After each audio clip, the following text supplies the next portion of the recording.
Our firm is much different than most construction firms in the area. We run an open book contract scenario where the client is involved in all of the selection of the subcontractors.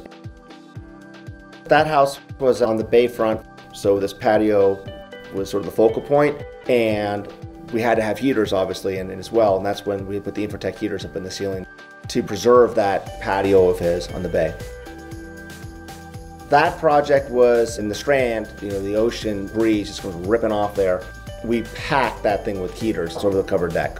It really is a cool way to do it, to let the light through in the daytime, but also heat the area at night and not be obtrusive. There's no igniter, there's no gas, there's no clicker. No one's ever gonna call me and say, oh, I can barely feel the heat. That's why I like the product, because it is very reliable.